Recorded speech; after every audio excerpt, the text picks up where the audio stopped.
14, and my dad says, I'm good with computers because I know Nintendo. And I want to tell you that Nintendo expertise does not necessarily translate into any sort of ability to do payroll or accounting. And just because you have a 14-year-old who knows how to do the ACE, whatever, the B, and the C at the same time, doesn't mean they know how to post payroll. I had a construction company call me about 10 years ago, and they explained, I just finished a big job, and some of you heard this in the class last week. On my budget, I was to make $100,000. Well, the job's done now. I paid all the subs, I paid all the vendors, I made all the payroll deposits, I paid for all the insurance. I lost $120,000. There was a $220,000 swing. I said, I can absorb it this one time, but the problem is this, I don't know where I missed it.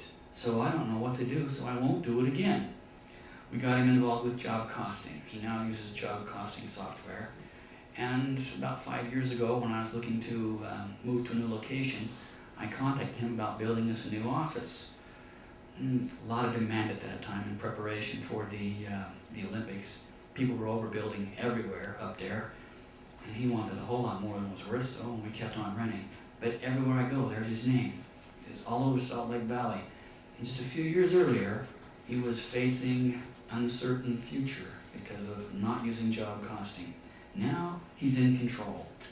Knowledge is power. Let's go on and talk to you about payroll. Can you do payroll for yourself? A lot of people are using payroll services, or Paychex and ADP and others, but you can do it for yourself. It takes payroll software. And usually at this point, that's where if you don't have payroll software and you don't want to go buy it at the store, usually I'm representing an association or something, and I offer to provide it for virtually free. And that's what we do at A Systems. We help small businesses. If you can't afford software, we'll practically give it to you. If you're running a business, you don't have accounting software, payroll software, let us know and we can get it to you for almost nothing. That way you reduce some of your risk. Now I want to ask you a very serious question. Does the IRS forgive mistakes? And that's the correct answer. The IRS does not forgive anything. They are heavy-handed.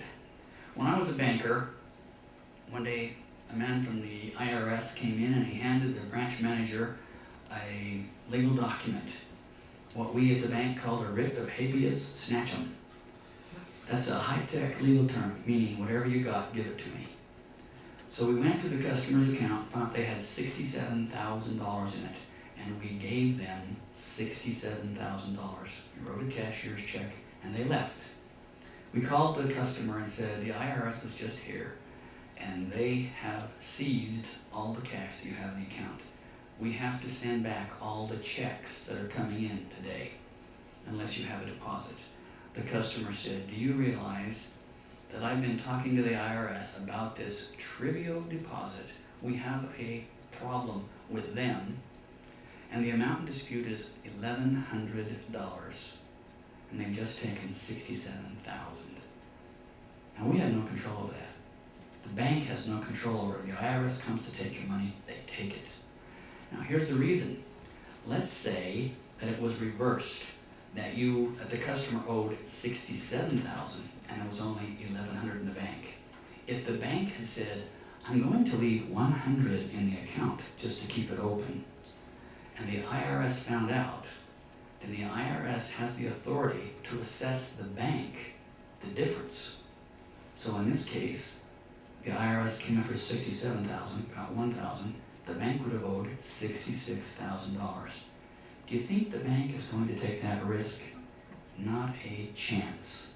That's why it's called a writ of habeas snatchum. Whatever you want, you got. Just like bank robbers. It's all yours. So, there is a rule of thumb when it comes to dealing with the IRS. Deal with them as if they were standing behind you, watching over your shoulder. And one guy piped up in a meeting and said, with a gun to your head. That might be an exaggeration, but you have to be really careful. about how you deal with the IRS. You just don't fool with the 800-pound gorilla. Let's go on and talk about, move from accounting and talk about something that's really important, cost control. What is the fastest way to stop red ink? Now, because I was involved in turnaround management, this became a reality. What do you do to deal with a company that's struggling? Is it by making more sales or cutting expenses? The answer, of course, on the short term, if you have a company that's struggling, you cut expenses as low as you can. You eliminate all expenses that can be, and you reduce all expenses that can. This is where your cash management, your cost control, your accounting all come into play. You use your forecasting to tell you when you're going to be in trouble. That forecasting is what allowed me to know when that clinic was going to be unable to meet their payroll. We knew months in advance. Question for you. If you generate $1 in revenue, how much of that is going to hit the bottom line as net profit? In most businesses, it's under 10%. In many businesses, it's under 5%. And if you're doing a high margin, low volume, like Smith's or Harmon's, the grocery store, it might be 2.5%. Very small percent is the bottom line. On the other hand, if you save $1, cut $1 in expenses, how much of that hits the bottom line? The whole dollar. So focusing on cost control affects the bottom line quickly. As you evaluate your business or where you work, you have to look for what costs are extraneous. We had a girl working for us, she called herself the office manager. She was going to have a baby. She got toxemia. She had to quit, take care of the baby, spend time in the hospital. When she came back, we discovered that when we broke up, we parceled her tasks out, that she was actually working about 2 hours a day. When we broke up all of her tasks, we didn't really need her. So when she came back, we gave her a different position.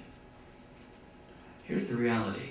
In small business, if you are not overworked, you're overstaffed. That's a very safe rule of thumb, something you can depend on. Because in small business, we'd like to be able to hire an eighth of a person or a fourth of a person, but we tend to hire the whole thing. We're not able to get a fraction of a person. Sometimes they may act like a half-wit, some may only do half the job, but the reality is when we hire somebody, we get the whole body from head to toe, and we get 8 hours. Now, if you hire a whole person, you're going to end up being usually overstaffed. But if, on the other hand, you hire when you are overworked, and you take some tasks from this person and from that person, and you create a job by taking 8 hours worth of tasks, you give an 8-hour job to a person, then you've done a good job. So as a rule of thumb, if you aren't overworked, you're overstaffed. Cost control. This is where I tell a whole bunch of people who aren't in construction how smart contractors are. But since you're going into construction management, you already know that, so I'm not going to waste your time. Let's talk about growth. You have a chart in there, I believe. Growth is a key factor in long-term success. It's the other side of turnaround management. Short-term, cut costs. Long-term, and you grow. Here's that information from that chart that you have. Over 60% of all new businesses fail within 6 years. Now I know that there's an old axiom that says, 4 out of 5 businesses fail in 5 years. It's been said so many times we've begun to believe it, but it's not true.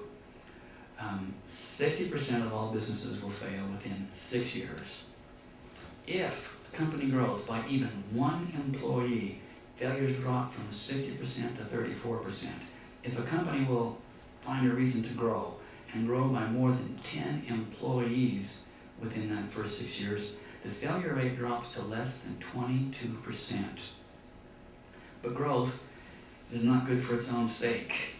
By the way, I used to work for Joe Weider, probably never heard of him, but he's the guy that did Arnold Schwarzenegger. I was named